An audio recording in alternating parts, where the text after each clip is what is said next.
Transport aérien, un accord de partenariat scellé entre Dakar et Banjul pour une baisse des redevances. Actualité internationale, Mauritanie, le président de l'Assemblée nationale salue le pacte républicain et appelle à la conscience nationale. Dans le monde de l'agriculture, les prix des produits alimentaires sont restés à peu près stables en septembre selon la FAO. Le sport et la revue fermeront ce journal dans un instant, le développement. Ouvrons ce journal par l'actualité locale, désherbage de l'école élémentaire de Kaskas 1. La jeunesse de Tantadji à travers le comité Pité a nettoyé les 10 établissements. Toutes nos félicitations à ces jeunes. Le directeur de la formation et de la communication au ministère de l'Éducation nationale, Mamadou Moustapha Diagne, a annoncé hier que leur département ministériel envisagerait un recrutement spécial pour combler le déficit de 8000 enseignants au moins au moment où on a des candidats qui ont été recalés au concours CREM, concours de recrutement des élèves maîtres, qui est une fois pour devenir enseignants. Notons que le déficit d'enseignants est une préoccupation majeure. Plusieurs écoles sénégalaises font face à cette équation. Cette année scolaire qui a démarré ce jeudi 5 octobre 2023, le constat reste le même partout dans le pays. Dans le département de Linguère, 15 écoles menacent de fermer leurs portes à cause d'un déficit d'enseignants, alors que dans la région de Matam, ce sont les parents d'élèves qui sollicitent un recrutement spécial. Plus d'une vingtaine d'établissements scolaires et centres de formation du public et du privé et de plusieurs daara de la commune de Podor ont reçu vendredi de la mairie d'un lot de fournitures scolaires et équipements d'un montant de 11 790 000 francs CFA, a constaté la PS. C'est pourquoi, a argumenté M. Bodj, le conseil municipal a élargi la liste des bénéficiaires pour contribuer à la formation et à la qualification des jeunes podorois. Les écoles bénéficiaires ont des besoins spécifiques qui ont été prises en compte selon le président de la commission éducation de la mairie, Moussa Yorondiong. Au nom de ses collègues, le président du collectif des directeurs d'école et chefs d'établissement, Kodek Mamadou Sy, a remercié la mairie pour ce geste qui vient à son heure. Selon lui, ce dont fait suite à plusieurs autres initiatives prises par le conseil municipal pour améliorer les conditions de travail des enseignants et des élèves. La présidente du Forum Galien Afrique, le professeur Awa Marie Coll Seck, a appelé vendredi à un engagement mondial dans la lutte contre les maladies non transmissibles, dont chacune est une tueuse silencieuse.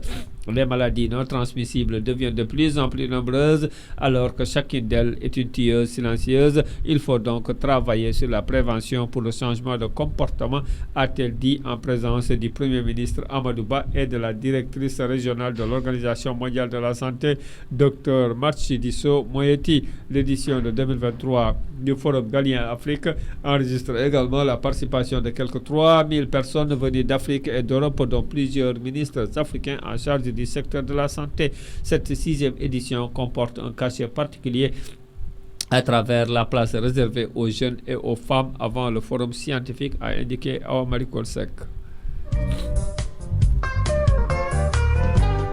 Le général de corps d'armée Baïsis, chef d'état-major général des armées, a installé vendredi à Ziguinchor le colonel Yahya Diop dans ses fonctions de commandant de la zone militaire numéro 5 en remplacement du colonel Tchernondour, a constaté la PS. Le colonel Yahya Diop a dit compter sur l'engagement indéfectible de tous les militaires placés sous son commandement. Il a notamment insisté sur une franche collaboration des autres forces de défense et de sécurité, des autorités administratives et les populations de Ziguinchor, des personnalités religieuses et coutumières pour la réussite de sa mission. Oumar Gueye, ingénieur, a été désigné pour occuper le poste de président de la commission d'évaluation et de suivi des politiques et programmes publics. Cette nomination a été officialisée par un décret émanant du président Macky Sall. Il succède ainsi à Ibrahima Sall. Il est important de rappeler que les membres de la commission d'évaluation et de suivi des politiques et programmes publics agissent en tant qu'experts indépendants se conformant à un code de déontologie professionnelle. La commission a pour mission d'évaluer les activités des institutions de la République, des services de l'État ainsi que des politiques et programmes publics. Elle œuvre en faveur du changement social et de la transformation de l'action publique. Le dénommé Job Carter utilise le nom du président Ousmane Sonko pour chercher des parrainages. Il n'a été mandaté ni par le parti ni par le président Ousmane Sonko. Un message largement diffusé sur les réseaux sociaux et celui qui est pointé du doigt est n'est autre que le numéro 138, candidat à la présidentielle de février 2024, Job Carter, leader de la coalition Ñun a sorti un communiqué afin d'éclaircir cette affaire qui ne cesse de se propager. Depuis quelques jours, l'on voit sur une affiche le candidat Job Carter qui sollicite des signatures de parrainage. L'affiche en question est accompagnée de ces mots: choisissez les fiches 138 pour parrainer Job Carter et libérer le président Ousmane Sonko ainsi que tous les détenus politiques. Seulement, le postulant à la présidentielle de 2024 voit en cette enseigne un projet monté de toutes pièces par des hauts responsables du bureau de PASTEF qui ont relayé des propos faux, calomnieux et diffamatoires à l'encontre de notre candidat, M. Job Carter, qui n'a nullement exprimé ou mentionné le souhait de collecter un quelconque parrainage au nom de Ousmane Sonko. Allant dans le même sens, le communiqué parvenu à CNews par le leader de la coalition Ñun d'affirmer qu'avec le poste qui est devenu viral, vous décrirez le caractère intentionnel de ces instigateurs à vouloir nuire la réputation de même que l'honorabilité de notre candidat. Dans la nuit du jeudi 5 au vendredi 6 octobre 2023, vers 2h du matin, des individus non encore identifiés encagoulés à bord d'un véhicule 4x4 ont visité la station d'essence Total située à l'entrée de la ville de Dara, près de la gare routière.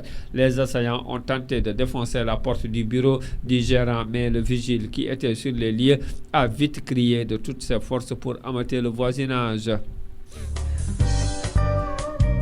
Terminons cette page la page nationale par le Sénégal et la Gambie qui ont signé à Paris un accord de partenariat stratégique en vue de revoir les redevances appliquées, notamment la redevance de développement des infrastructures aéroportuaires à la baisse, indique l'AIBD SA dans un communiqué parvenu à l'APS. Cet accord conclu au salon Top Reza qui s'est tenu à Paris du 3 au 5 octobre, offre ainsi de nouvelles facilités de voyage aux usagers, souligne le communiqué. Il indique que la destination gambienne bénéficiera désormais d'avantages similaires aux vols domestiques et l'application de cette décision sera mise en œuvre très prochainement par les compagnies aériennes. Dans un instant, la page internationale.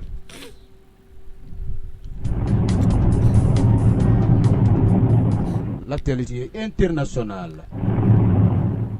En Mauritanie, l'ouverture de la première session ordinaire de l'année parlementaire 2023-2024 le lundi 2 octobre dernier, conformément aux dispositions de la Constitution et du règlement intérieur, a coïncidé avec une scène politique marquée par une entente sous forme d'accord entre le gouvernement, le parti INSAF au pouvoir et deux partis de l'opposition, le RFD et l'UFP.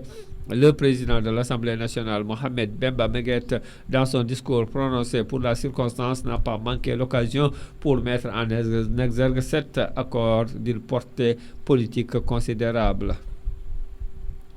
Au Mali, Imam Mahmoud Dicko sonne la fin de l'état de grâce du président Assimi Goïta. Ceci après le report de l'élection présidentielle. La coordination des mouvements, associations et sympathisants de l'imam Mahmoud Dicko a ainsi fait une sortie pour appeler les Maliens à descendre massivement dans la rue le vendredi 13 octobre prochain pour protester contre cette décision unilatérale.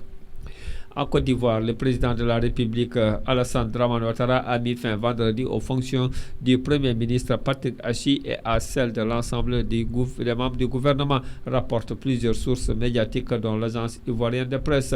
Patrick Achi, 68 ans, avait été nommé Premier ministre de Côte d'Ivoire le 26 mars 2021 après le décès des suites d'un cancer de son prédécesseur Ahmed Bakayoko, qui avait lui-même succédé à Amadou Gon Coulibaly, mort en juillet 2020. La dissolution du gouvernement était attendue, le président ivoirien ayant informé les membres de l'équipe actuelle d'un prochain remaniement lors du dernier conseil des ministres le 28 septembre dernier. Au Gabon, Pascaline Bongo, fille aînée d'Oumar Bongo, sera jugée début 2024 à Paris avec la société Aegis Route, filiale du groupe français de construction, et 5 autres personnes pour des soupçons de corruption en lien avec des marchés publics au Gabon en 2010 et 2011, a-t-on appris vendredi de sources judiciaires. Ce procès, révélé par Libération jeudi, se tiendra du 29 janvier au 1er février 2024. Pascaline Bongo, qui a été directrice de cabinet de son père jusqu'à sa mort en 2009, puis a travaillé auprès de son frère Ali Bongo, devenu chef d'État du Gabon, comme l'a révélé Libération jeudi, est soupçonné d'avoir accepté d'intervenir en faveur des routes pour l'attribution de marchés publics contre la promesse de 8 millions d'euros. Enfin, le monde, l'indice de la FAO des prix des produits alimentaires est resté à peu près stable au cours de septembre dernier, a-t-on appris de l'Organisation des Nations Unies pour l'alimentation et l'agriculture. L'indice FAO des prix des produits alimentaires a affiché une valeur moyenne de 121,5 points en septembre 2023, observe l'agence onusienne chargée de l'agriculture.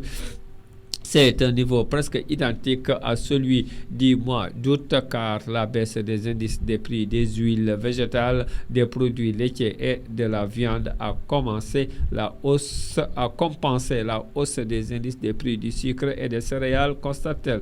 Dans un instant, la page sportive.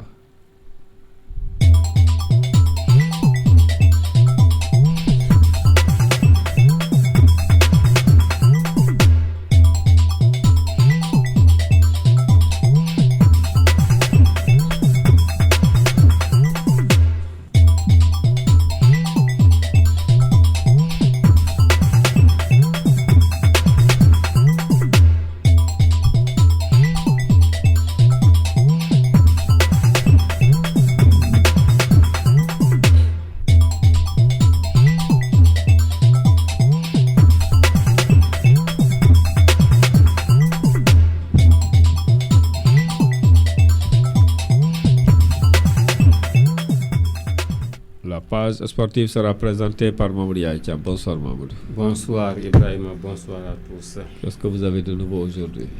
Nous commençons par le tournoi organisé par les jeunes de Tantadji ici à Kaskas. Eh bien, demain, l'équipe des vétérans jouera contre l'équipe B. Et après-demain, l'équipe de Aïssat Sall jouera contre l'équipe de Mariette Ba. En ce moment, toutes les équipes ont joué 2 matchs et ont eu 2 points. Donc, il n'y a pas de victoire dans ce tournoi pour l'instant. Les équipes sont à égalité de points, 2 points pour chaque équipe. La 3e journée sera donc déterminante. Et le sport aujourd'hui reste dominé par la publication par Aliou Sissi.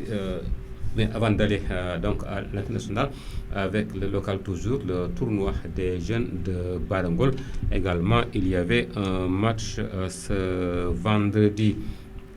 Eh bien, ce vendredi, donc, le match du jour opposait l'équipe de Pend Ndiaye à celle de Aïssata Hamadi Ba. Les 2 équipes se sont neutralisées, un but partout. Donc, je le disais, le sport se dominait par la publication par Aliou Sissé de la liste des joueurs convoqués pour le match amical Sénégal-Cameroun. Match prévu le 16 octobre à Lens, en France. Eh bien, c'est une liste de 26 joueurs. Parmi ces 26 joueurs, il y a 3 retours. Il s'agit de Noah Fadika, le fils de l'ancien international Khadil Fadika. Il y a également Nampels Mendy, mais aussi Boulaye Dia. Voici donc les 26 joueurs convoqués. Les gardiens sont Edouard Mendy, Sénédien et Mori Diaw. Les défenseurs sont Abdoulaye Niakhate Ndiaye, Mamadou Sané, Noah Fadika, Abdoulaye Sek, Khalidou Koulibaly, Moussa Niakhate, Ismaël Jacobs, Fodé Ballo-Touré et Abdou Diallo. Les milieux de terrain sont Pape Matar Sarr, Pathé Ciss, Nampalys Mendy, Idrissa Gana Gueye, Cheikhou Kouyaté, Lamine Camara et John Lopi. Les attaquants sont Krépin Diatta, Iliman Ndiaye, Sadio Mané, Habib Diallo, Ismaël Sarr, Nicolas Jackson et Boulaye Dia. Donc ce match aura lieu donc peut-être un mois après la défaite contre l'Algérie. C'était le 12 septembre donc dernier. Et les Lions vont tenter de se reprendre après cette défaite concédée à domicile au stade Maître Abdoulaye Wade à Diamniadio. le Sénégal, avec l'équipe des sourds-muets, a remporté son match de classement aujourd'hui. Le Sénégal donc qui remporte la médaille de bronze à la Coupe du monde des sourds-muets en battant aujourd'hui l'Égypte sur le score de 2-1 à la mi-temps. Les équipes étaient à égalité, un but partout. Et en seconde période, donc, le Sénégal démarre par une nouvelle domination et finit par donc aggraver la marque et s'imposer sur le score de 2-1. Le Sénégal donc qui semble dominer l'Égypte sur tous les plans depuis quelques années maintenant. L'autre équipe du Sénégal, celle du beach soccer, connaît ses adversaires pour la Coupe du monde de cette catégorie prévue en 2024. Le Sénégal est dans le groupe C en compagnie de la Biélorussie, de la Colombie et du Japon. Dans le groupe A, on retrouve les Émirats arabes unis, l'Égypte, les États-Unis et l'Italie. Dans le groupe B, il y a l'Espagne, l'Iran, il y a Tahiti et Argentine. Et enfin, dans le groupe D, qualifié de groupe de la mort, il y a le Brésil, Oman, le Portugal et le Mexique. C'est là donc les groupes des équipes pour les phases de poule de la Coupe du monde de beach soccer qui aura lieu donc au Portugal. Rappelons que le Sénégal va participer pour la 7e fois à la Coupe du monde de beach soccer et ce sera la 12e édition. Le tenant du titre, la Russie, est absente. Le tenant du titre est absent, il s'agit de la Russie, mais il faut compter sur les grands noms de cette discipline. Il y a le Brésil qui est quintuple champion du monde, mais aussi le Portugal, champion en 2015 et 2019, qui se retrouvent dans le groupe D. Et ces deux équipes, donc, avec ces deux équipes, donc, ce groupe constitue l'un des groupes les plus relevés de cette Coupe du monde de beach soccer. Voilà, Ibrahim, l'essentiel de cette page de sport de ce vendredi. Merci, Maouria Etiam. Dans un instant, la revue de nos quotidiens.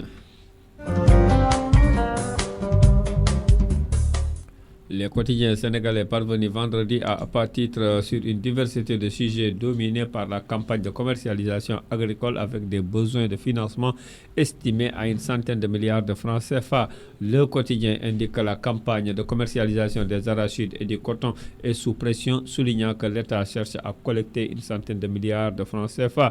Les besoins de financement pour la collecte des arachides et du coton graines au titre de la prochaine campagne de commercialisation sont estimés à une centaine de milliards de francs CFA selon Moustapha Ba, ministre des Finances et du Budget qui présidait hier la 3e réunion du Conseil national du crédit CNC, note le journal. Site Quotidien indique à ce propos que l'État met la pression sur des banques et sociétés pour financer la commercialisation agricole. Il ne reste que moins de 3 mois pour l'ouverture de la campagne agricole. L'État, qui ne voudrait pas se faire une mauvaise publicité auprès des paysans, se tourne déjà vers la Banque agricole et la Banque nationale de développement économique, souligne le journal. L'Observateur publie une enquête sur l'autre business sur les migrants irréguliers, en l'occurrence le coût de fabrication de pirogues qui les transportent vers les côtes espagnoles. Pour le journal, c'est une activité en plein essor avec des prix qui varient entre 8 et 14 millions de francs CFA. Ce business aux conséquences dramatiques a également un impact sur la pêche artisanale qui perd du matériel et de la main-d'œuvre, déplore le quotidien. Le Soleil évoque le budget de 2024 du Sénégal et donne l'essentiel d'un projet de 7,3,6 milliards de francs CFA. Le quotidien national explique que cette loi des finances au caractère unique vise un nouveau cap qui est l'émergence avec un préalable, réparer la machine budgétaire. Sous le titre, le remaniement ministériel Besbi fait focus sur Macky Sall et ses gouvernements. Le chef de l'État usant d'une méthode pour retenir ses alliés du Parti socialiste et de l'Alliance des forces de progrès, tout en maniant l'art de discipliner son travail, l'Alliance pour la République. Si la composition du gouvernement était une langue, on aura dit que Macky Sall la manie intelligemment, non pas pour le casting, mais pour ses visées politiques, alors qu'il s'apprêtait à remanier d'ici la fin de la semaine. Besbi analyse les choix du président de la République, les contextes, les prétextes et la méthode, note le journal. C'est la fin de cette édition. Dans un instant, le rappel des titres.